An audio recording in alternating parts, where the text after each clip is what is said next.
Hi, everybody. Welcome. I'm so pleased to see all of you here today. I'm Sasha Killawald. I'm the director of the Stone Center for Inequality Dynamics.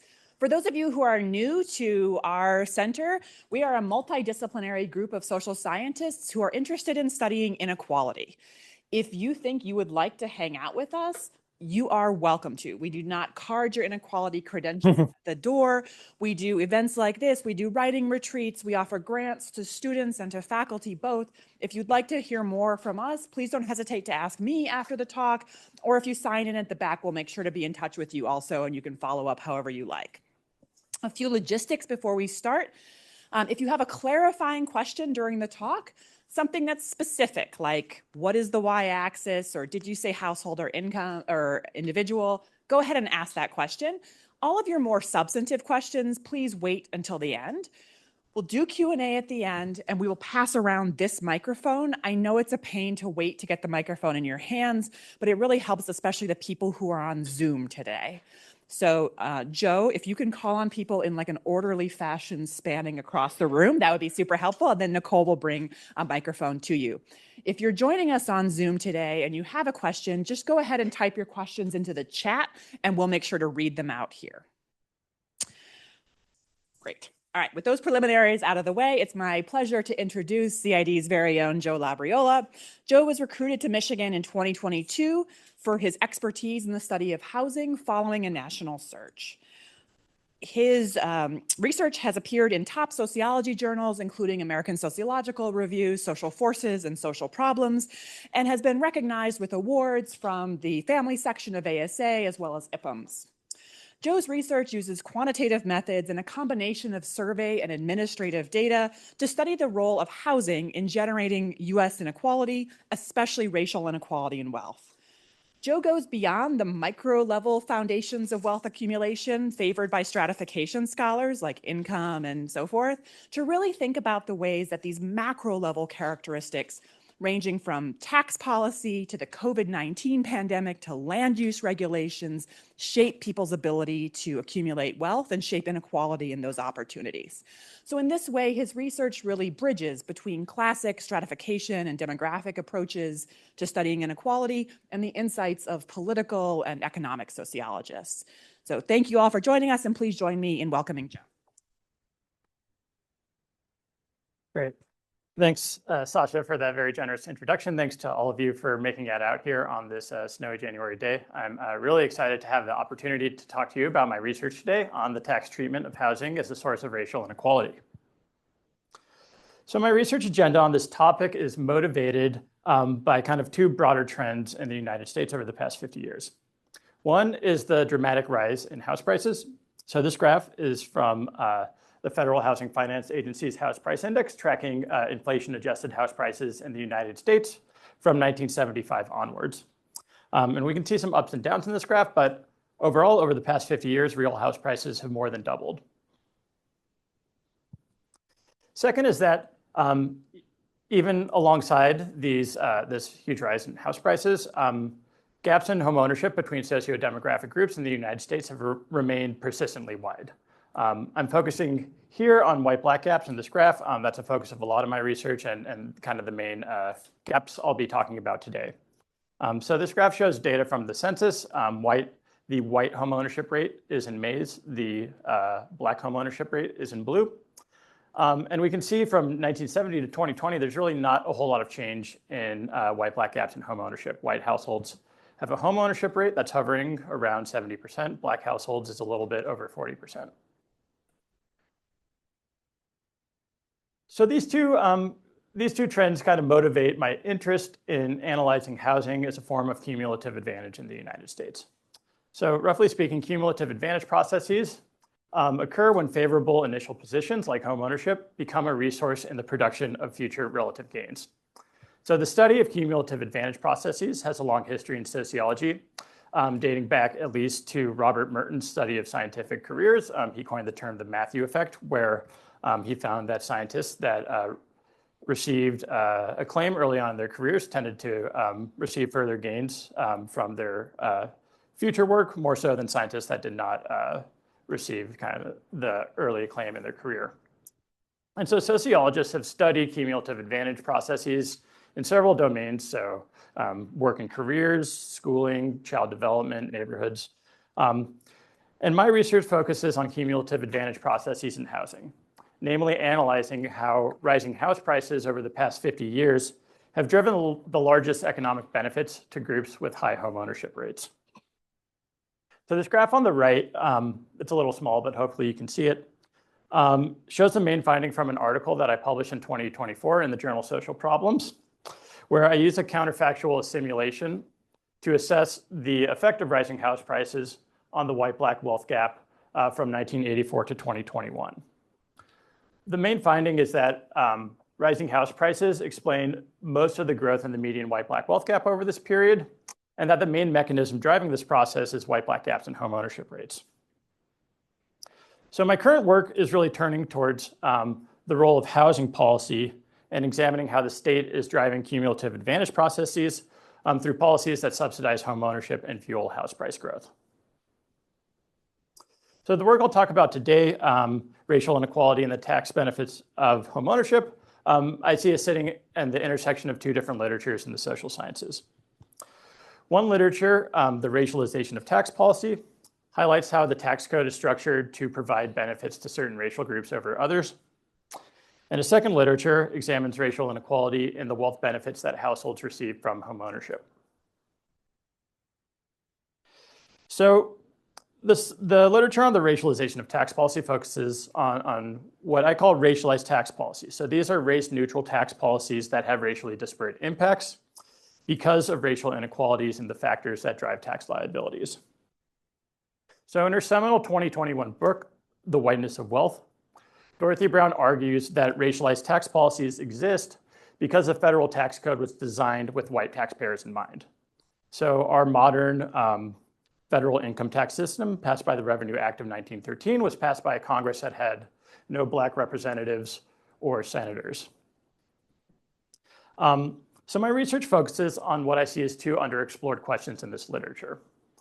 First is what explains variations in the effects of racialized tax policy, even in the presence of persistent racial inequality. So a lot of the research on racialized tax policy has examined effects at one point in time. And in this research that I'll show you today, we're taking a broader look in time and showing that there really is a lot of variation in the effects of racialized tax policies on racial inequality. And the second question is, how do racialized tax policies affect racial wealth inequality over time? So as kind of is suggested by the title of this book, The Whiteness of Wealth, a lot of scholars working in this area have suggested that the accumulation of these yearly inequalities driven by the tax code results in racial wealth gaps, but this claim really hasn't been empirically tested. So the second literature, Racial Inequality in Home Ownership Returns, is motivated by the importance of housing as a source of wealth to households in the United States, and in particular to Black households. So home equity makes a little bit over 50% of Black wealth in the United States compared to about 30% for white households. But in spite of the greater importance of home equity to Black households receive lower wealth returns to home ownership than do white households. So a 2016 paper by Sasha Killawall and Brielle Bryan finds that the difference in the median effect of a year of home ownership on midlife wealth is about $4,000 larger for white households than Black households. And I'm going to return to that statistic a little bit later on in the talk. So scholars working in this area have proposed several different groups of mechanisms to try to explain racial inequality in home ownership returns. One mechanism is neighborhood segregation. So there's a lot of research that suggests that people will pay less for homes in Black neighborhoods relative to otherwise similar homes in majority white neighborhoods. Another mechanism is racial difference in mortgage terms. So Black households tend to have higher mortgage interest rates, greater exposure to subprime loans, and lower rates of mortgage prepayment, all of which make it more difficult for Black households to accrue wealth from home ownership. And a third recent paper focuses on distressed home sales. So it finds that Black households are more likely to have to sell their homes under the threat of foreclosure, and this prevents them from getting the full market value from their homes. And so the mechanism I'm going to be talking about today here is racial inequalities and the tax benefits of home ownership and how this might affect the returns to home ownership. The main project I'm going to be talking about in today's talk is work with collaborators Chinyere Agbai and Michigan sociology graduate student Niels Newman, titled The Mortgage Interest Deduction and the White-Black Wealth Gap from 1984 to 2021. So to briefly preview my main findings, we find that there's a wide white-black gap in mortgage interest deduction benefits. I will talk a little bit more in the next slide about what the mortgage deduction is, but basically it's a way for households to deduct the mortgage interest that they pay on their loans from their taxable income. So we find that there's a wide white-black gap, but notably we find that these gaps are much larger in the 1980s and 1990s than they are today. And we identified that this narrowing in the racial inequality is due both to changes in the federal tax code that's made it harder for households to use a mortgage interest deduction, as well as to falling mortgage interest rates, which means that households have less mortgage interest to deduct on their taxes. Second, we show that among homeowners, the MID explains a substantial part of white-black gaps in the wealth returns to homeownership. Third, we use a counterfactual analysis that attempts to answer what the trajectory of white and black wealth would have been if the mortgage interest deduction was repealed in 1984. And we estimate that the MID accounts for over $10,000 of the growth in the mean white-black gap in wealth since 1984. Okay, so specifically what the mortgage interest deduction is the ability of homeowners to deduct from their taxable income the interest paid on the first $750,000 of mortgage principal of up to 2 home mortgages. So the MID is one of the largest tax benefits available to the United States household. The US government spent $25 billion on the mortgage interest deduction to US homeowners in 2024. So to give a sense of the size of this tax benefit, it's similar in size to the entire Section 8 Housing Choice Voucher program, which provides rental assistance to very low income households. So for homeowners to be able to use the MID when they're paying taxes, they need to have itemized deductions that are greater than the standard deduction. So in 2025, the standard deduction for single filers was just under $16,000 and $31,500 for married households. There are several standard other types of deductions that households can itemize. The largest one is the ability to deduct state and local taxes, including property taxes. And so the upshot of this is that most households who are itemizing their deductions are homeowners who are taking the mortgage interest deduction. So the ability of households to deduct interest payments from their taxes dates back to the origin of the federal income tax, the Revenue Act of 1913. Back then, households could deduct interest on any type of asset, not just mortgages. So when Ronald Reagan became president, he led an effort to try to simplify the tax code, and he took away the ability to deduct interest from your taxes on all other sorts of assets except for mortgages. So this sort of grainy photo of Ronald Reagan is from a YouTube video of a speech that he gives to the National Association of Realtors in 1984, where he makes this grand announcement that I am not going to try to take away the mortgage interest deduction from US homeowners. And he says, quote, "That mortgage interest deduction symbolizes, I think, that American dream." So the sense of the mortgage interest deduction is helping households achieve homeownership, achieve the American dream, has made it a politically popular tax carve-out. But the empirical research from economics on the effects of the MID paints a less rosy picture. So first, because the MID allows some homeowners to pay for more home than they otherwise would be able to purchase, it has the effect of raising house prices in the aggregate by an estimated about 4%. Second, research has found that it doesn't really have much of an effect on homeownership at all. Because it's raising house prices, it's pushing households that would not be able to benefit from the mortgage interest deduction away from home ownership into renting. And last, I'll note that the MID is a very regressive policy because it disproportionately is given to high-income households who are the ones that are most likely able to itemize deductions. So over 90% of the money spent on the MID in any given year is given to households that make over $100,000 a year. So I'll talk here about a few reasons why the MID is a racialized tax policy. First are longstanding white-black gaps in home ownership, which I showed earlier in this talk. So this means that white-black gaps in home ownership means that there are white-black gaps in mortgage holding and in the ability to take the MID. Second is that even among homeowners, it's probable that white homeowners are more likely than black homeowners to take the MID. This is both because higher income households are more likely to itemize on their taxes, but there's also research that shows that among households with similar incomes, white households are still more likely to itemize deductions than black households.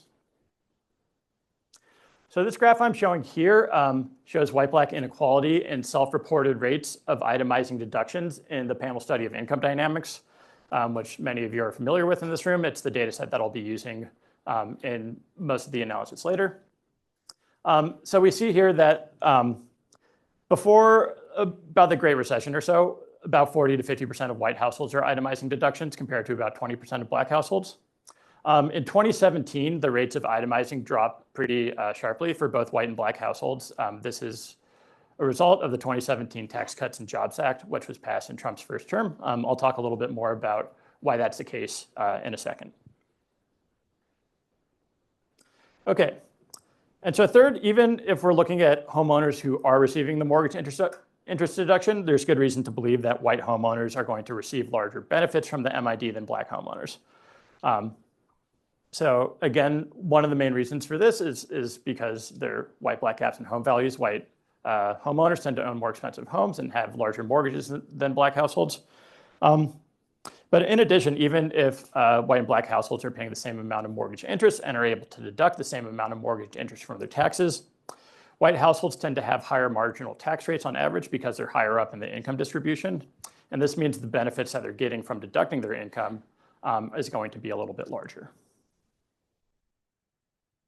So previous work on racial inequality in the MID has been hampered by the lack of racial identifiers in tax data. The IRS doesn't collect data on the race of taxpayers. So scholars have had to use a few different alternative approaches.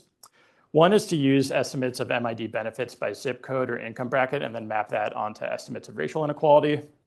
The second that researchers at the IRS have done is to use information on the name of taxpayers and use information on the name and geographic location to try to estimate the racial probabilities of taxpayers. The third approach, what we use here, is to input household microdata into a tax simulation model. And so a few recent papers have analyzed racial inequality, white-black inequality in MID benefits and have found that in the late 2010s, white-black inequality was about $100 per year on average. So there are a few open research questions that we're going to be answering in our paper. So one is to look at historical trends in white-black inequality and MID benefits. And we hypothesize here that racial inequalities and MID benefits are meaningfully affected by changes in tax laws and changes in macroeconomic conditions. So first focusing on the tax laws, there have been a few big changes in tax law since the 1980s, particularly the 2017 TCJA that have reduced MID benefits across the board. So this table shows a few of the main changes.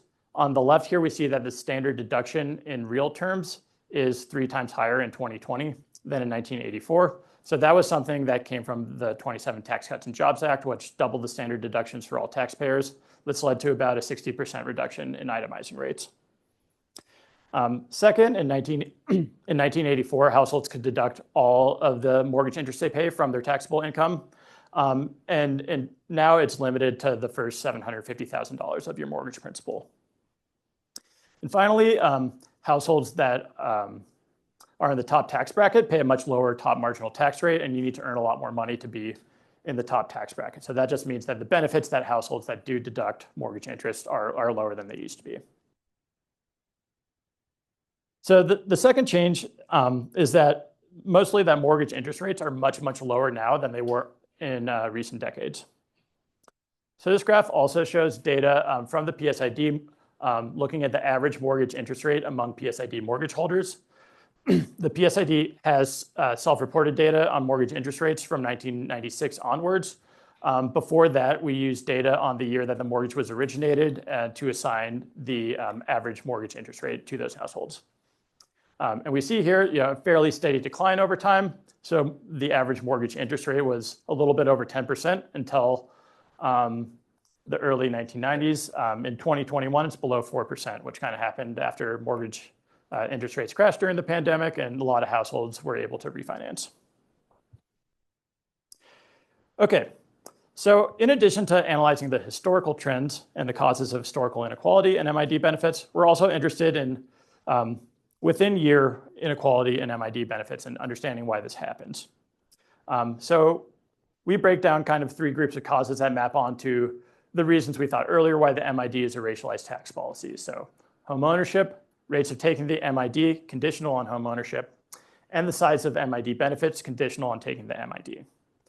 And so understanding which cause is relatively more important is important to know for policy reasons. So if we want to understand the potential policy levers that could reverse white-black inequality in MID benefits. Okay. And the third research question we're going to look at is look at the effect of accumulated MID benefits over time on white-black wealth gaps. So as suggested by the literature on racialized tax policy, these smaller yearly gaps in the MID might accumulate over time into much larger wealth gaps. There's also reason to believe that white households may accumulate more wealth over time, even if they were receiving the same MID benefit as black households. So research has shown that there are white-black differences in savings rates, mostly due to differences in spending needs relative to household income. And research has also shown that black families receive lower rates of return on their savings than do white families. So this would mean that we would expect white households to save a greater share of their MID benefits and then to realize greater wealth gains from those saved benefits over time. Okay, so our analysis will use data from the panel study of income dynamics. It's a representative longitudinal surveys of US families and their descendants that has rich data on individual demographics, household income, household expenditures, and household wealth since 1984. The PSID also has rich data on housing characteristics and mortgages. It doesn't have data in particular on yearly mortgage interest payments, but we're able to make accurate estimates of those using information in the PSID on the size of monthly mortgage payments, the remaining mortgage principal, the time of the survey, current mortgage interest rate, the year the mortgage was obtained, and since 2009, we also know whether or not the household is behind on their mortgage payments. So we create programs that pass the demographic, income, and expenditure data of all PSID families on survey waves between 1984 and 21 to this program called TaxSim. TaxSim is a program that's developed by researchers at the National Bureau of Economic Research that calculates household tax liabilities according to federal and state tax laws in a given year. So we make two passes for each household to TaxSim, one in which we basically give mortgage interest as a potential itemized deduction to TaxSim, and one where we do not include it as a potential itemized deduction to TaxSim. And we take the difference between those two runs as our estimate of the benefit that households receive from the mortgage interest deduction. Okay, turning to some of our results. So this graph shows white-black gaps in the rates of receiving benefits from the MID. So again, white households are in maize, black households are in blue. So from 1984 to about the start of the Great Recession, about 30% of white households are taking the MID compared to about 10% of households, of black households. These rates have really declined over the last decade and a half. Currently, it's closer to 10% of white households and 5% of black households. Okay, so this graph is showing the average benefits that white and black households, among all households, not just households who are taking the MID, are receiving. So if we look here in kind of this like late 2010 period, this is a period that previous research has covered and found white-black gaps in MID benefits of about $100. This is like pretty similar to what we find here. But what we're additionally uncovering is that these gaps were much, much wider in the 1980s and 1990s. So from the start of our study period to about the start of the Great Recession, mean MID benefits for white households bounces around, but it's around $800 a year, and it's around $200 a year for black households. So much wider gaps. Okay, so this graph is very similar to the previous gap, except that we're only looking among homeowners, so among white homeowners and black homeowners.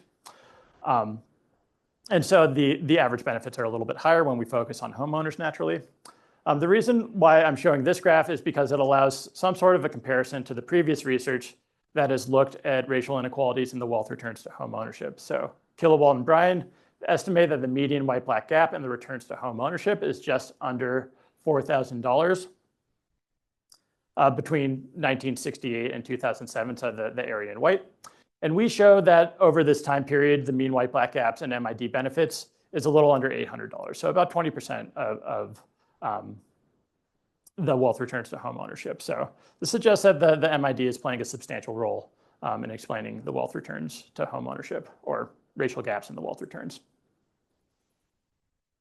Okay, and this last graph shows the total federal tax expenditures that the MID is giving to households of different races.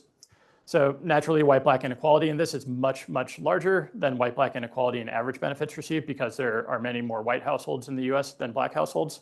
But it's still, I think this graph is useful to give a sense of how much the government is basically subsidizing racial inequality. So before the Great Recession, we see that white households receive between 60 and $80 billion a year, whereas black households are receiving between $1 and $3 billion a year. And again, similar to the other graph, the tax expenditures have really declined over the last decade and a half. Okay, so we're interested in why these gaps in MID benefits narrowed over time. And we're going to examine three sets of explanation for these changes. One is the changes in tax laws that I covered earlier, so the increase in the standard deduction, the lower cap on mortgage principal for deducting interest, and the lower top marginal tax rates that apply to a wealthier bracket of households. The second explanation is lower interest rates on existing mortgages. And the third explanation is sociodemographic changes in white and black families that affect their tax liabilities. So thinking about things like changes in income and home ownership rates between white and black households, but also demographic characteristics like marital status and the number of dependents households have. So we assess the average marginal contribution of each of these three explanations towards the total change in white-black gaps and MID benefits between 1985 and 2021. So I'll take a little time to talk here about how we empirically estimate the effect of these changes on white-black gaps and MID benefits.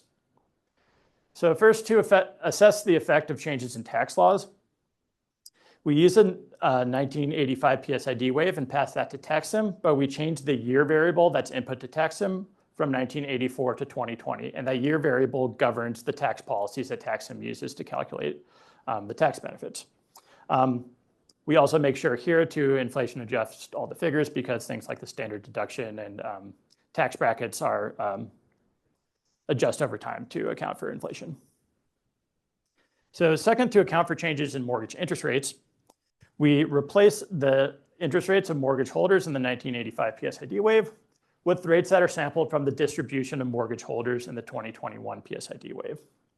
And then using those new mortgage interests, we calculate what mortgage interest payments would have been if they had those 2021 mortgage interest rates.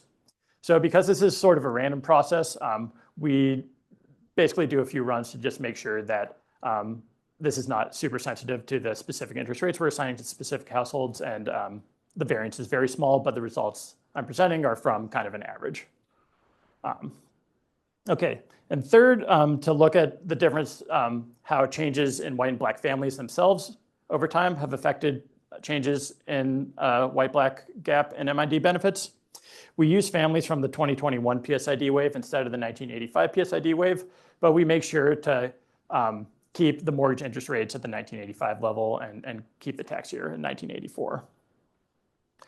So basically the way in which we try to analyze the contribution of each of these changes is going to differ depending on whether we're equalizing changes in tax laws before or after equalizing changes in mortgage interest rates. And so what we do is use what's called a Shapley decomposition that basically takes the average marginal contribution of each of these changes across all the different combinations of making these three changes. So there are basically like 6 different ways we can make these combinations, and we just average across all those 6 pathways. And the really nice property about Shapley decompositions is this will result in partitioning the total change in white-black gaps and MID benefits over time into these three different components. It'll add up to basically 100%. Okay, so this graph shows the Shapley contribution of these three factors to changes in the white-black gaps and mean MID benefits. And we can see here that pretty clearly the largest factor that is led to the reduction in inequality in MID benefits over time is changes in mortgage interest rates. We find that changes in the tax codes play a larger, or not larger, a substantial but not as large factor, taking about 30%, explaining about 30% of the changes. And you can't really see it here. This label is sociodemographic characteristics. And it's kind of intriguing that we find that the changes in the sociodemographic characteristics of white and black households over this time didn't really meaningfully contribute to the reduction in inequality in MID benefits. So these findings really point towards the importance of changes in the tax code and external economic conditions in explaining changes in the effects of racialized tax policies. Okay, so even as the magnitude of racial inequality in MID benefits has changed over the last several decades, racial inequality in the determinants of receiving MID benefits still remained wide over this period. So in our next research question, we decompose within year white-black inequality and MID benefits to try to understand what causes this inequality within years, even when we're holding the tax code constant and the distribution of mortgage interest rates constant. So what we do here is decompose mean MID benefits in a given year as follows, using this equation. So on the left-hand side, we have the expected value of MID benefits. So that's just mean MID benefits. And on the right-hand side, we have the product of three different terms. So we have the rates of home ownership, the probability that home ownership is equal to 1, times the probability that a household receives the MID given that they are a homeowner, times the mean MID benefits that households receive given that they are receiving the MID and that they are homeowners. Okay, so we use this formulation basically to rewrite the white-black gaps in MID benefits. So here on the left-hand side, we have the expected value of MID benefits for white households minus the expected value of the MID benefits for black households. On the right-hand side, on the top line, we basically are expanding the mean MID benefits for white households into these three terms. And on the bottom line, we're subtracting mean MID benefits for black households. And we're going to return to our old friend, the Shapley decomposition, to partition these white-black gaps in MID benefits into white-black gaps in home ownership, into receiving MID benefits conditional on home ownership, and into the size of MID benefits conditional on home ownership and receiving the MID. And so what we do with the equalizing here, when we equalize home ownership, basically we will replace the probability that of being a homeowner conditional on being black with the probability of being a homeowner conditional on being white, and see how that affects the white-black gap and MID benefits in this equation. And again, we'll kind of do this rearrangement through all the possible permutations of equalizing these three components and report basically the relative contribution of each of these components as a share of the total gap. Okay, so this graph shows the relative contribution of each of these three components to within year white-black gaps and MID benefits over time. The purple line represents white-black gaps in home ownership. The teal line represents gaps in receiving the MID conditional on home ownership. And the orange line represents gaps in the size of the MID conditional on home ownership and receiving the MID. So we can see that between like 1980 and 2000, all three factors are playing a relatively equal role. But after 2000, it's really white-black gaps in home ownership that are predominating, that are becoming the major factor why we're seeing racial inequality in MID benefits. So this points towards the importance of equalizing white-black rates in home ownership if we want to equalize white-black inequality in these benefits. Okay, so turning to the final research question, analyzing the cumulative effect on the MID on wealth gaps, we're looking in particular at a counterfactual. So if the MID was repealed in 1984, how would the white-black wealth gap have grown differently thereafter? So what we do is we take the MID benefits that we've calculated for each household over this time period, and we accumulate them within PSID families. So we assume that single household heads receive all of the MID benefits that are accruing to the family, while partnered couples split the MID benefits between the partners. The families will then spend some of the MID benefits that they receive in a given year, and then save the remainder of the benefits, which will then grow over time. So in our analysis, we incorporate racial differences in the marginal propensity of households to consume. We use the methodology of this paper from 2020 that estimates marginal propensity to consume among households in the PSID. We do find that white households have a slightly lower marginal propensity to consume, but the difference is not especially large. We also incorporate racial differences in the rates of return to various asset categories. So we use external data on the rates of return of different assets over time. And we use data from the PSID on the average wealth holdings of white and black households. And here there are slightly larger differences between white and black households. So consistent with the rest of the literature, we find that white households hold assets in categories that receive rates of return, basically. I'm happy to talk a little bit more in the Q&A about how each of these two factors affect the results. Okay, so after we've accumulated these MID benefits within households over time, we calculate the counterfactual wealth in each family year as the actual family year wealth minus the accumulated MID benefits for all the family members in the household since 1984. We then use the counterfactual wealth to construct counterfactual white and black wealth distributions. And then we can compare the actual wealth distributions to the counterfactual wealth distributions to estimate the first order effects of the MID on the white-black wealth gap. We call these the first order effects because we're not really accounting for any sort of behavioral responses that might happen if we repeal the MID. So households would probably make slightly different decisions about whether or not to enter homeownership, how large of a mortgage to take. There would also be some changes to the housing market.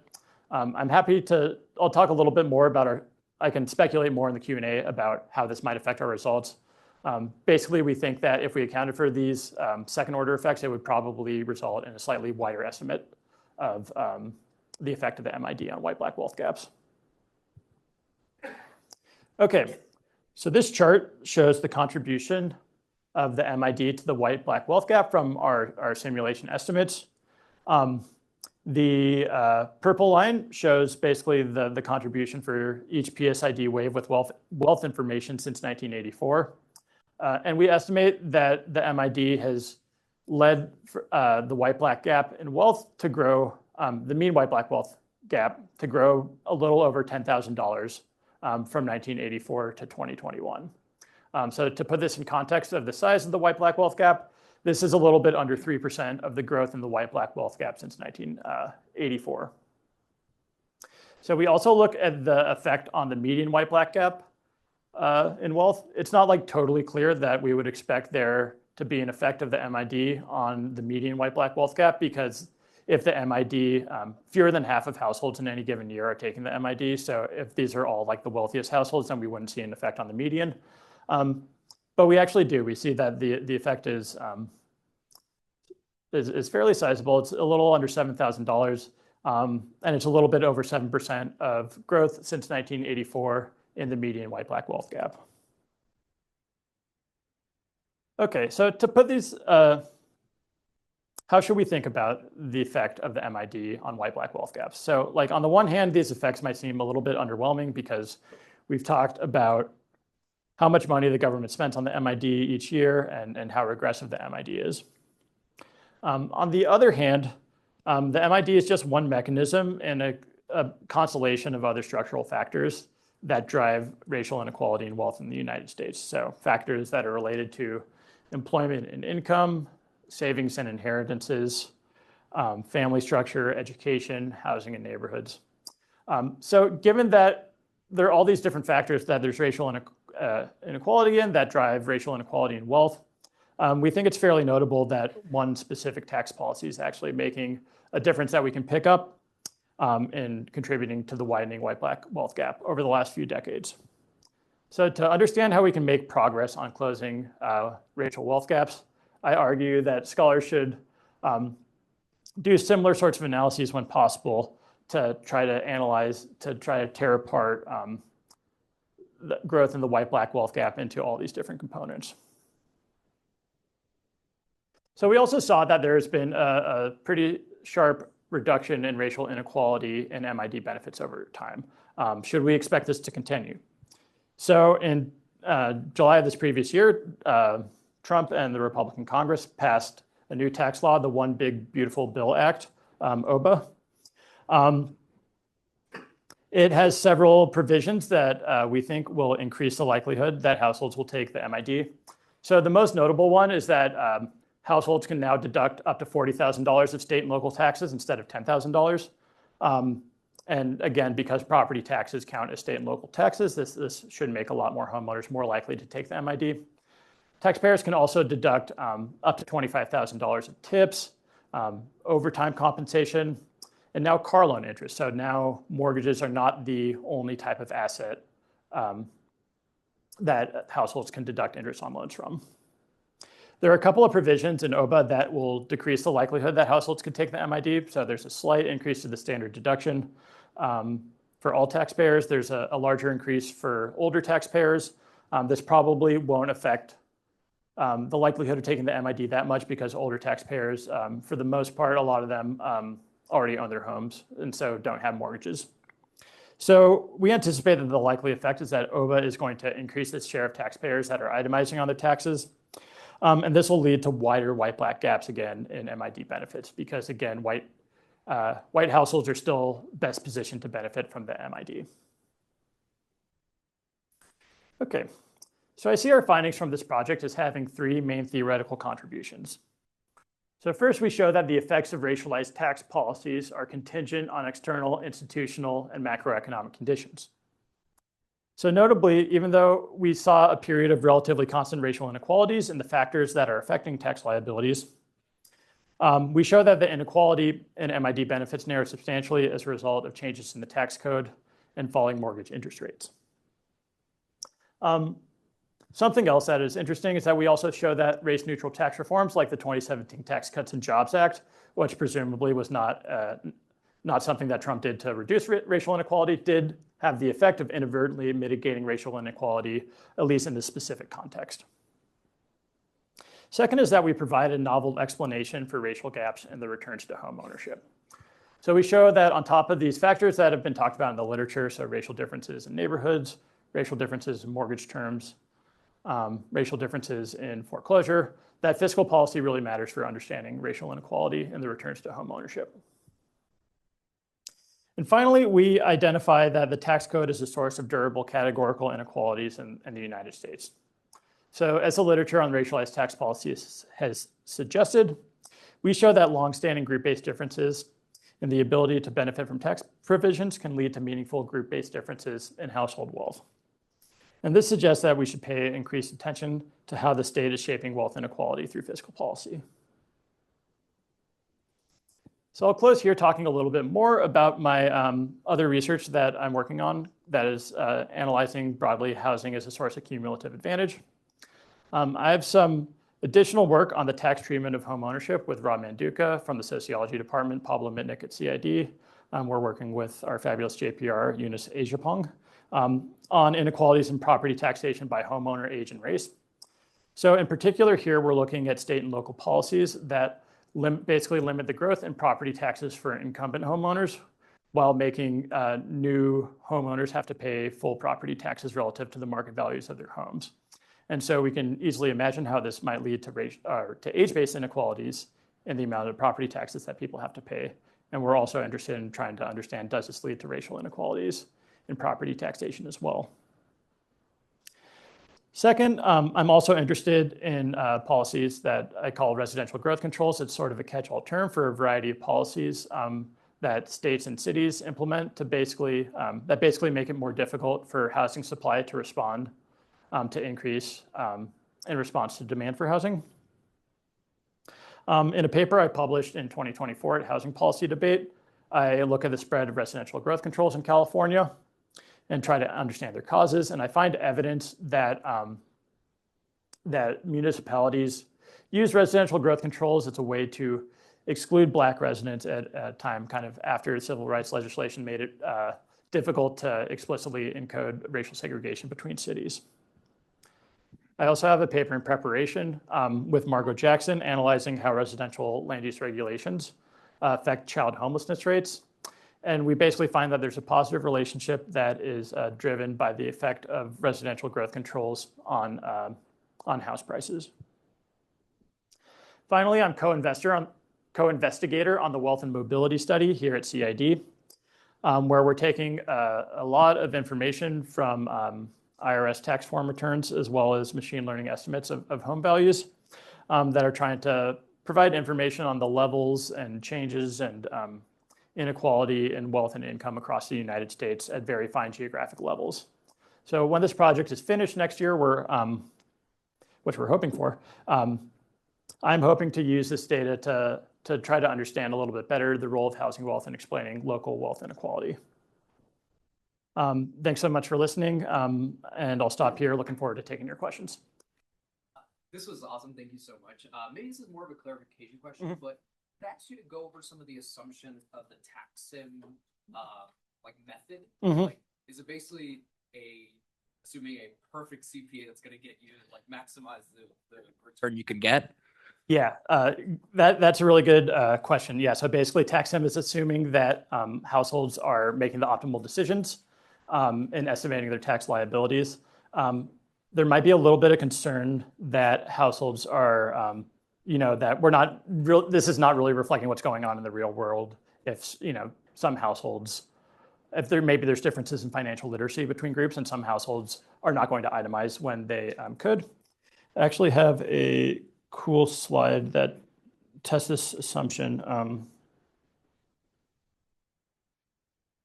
No, sorry, it's not on here. But basically what I look at, so I compare the PSID in Black households. Oh, sorry. White and Black households, so they have self-reported itemizing rates. And we can also basically say whether they should have itemized based on what tax sim says. And look, are there racial differences in that? And basically, we don't really find any racial differences. So we don't think that that's of a concern driving these results.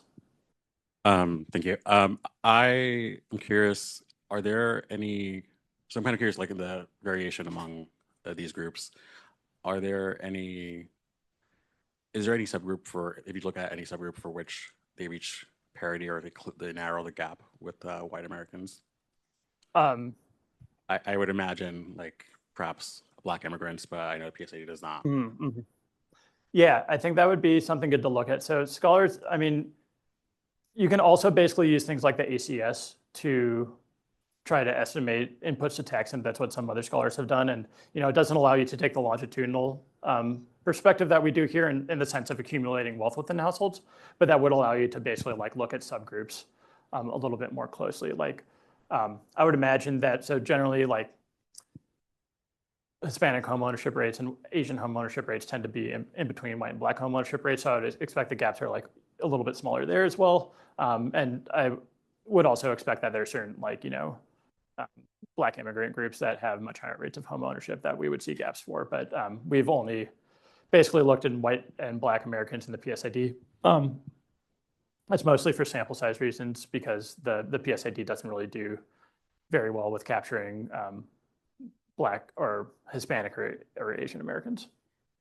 Thank you so much. I was wondering, so the results of the first Trump tax change, before you showed them, I was thinking that there might be a racial gap in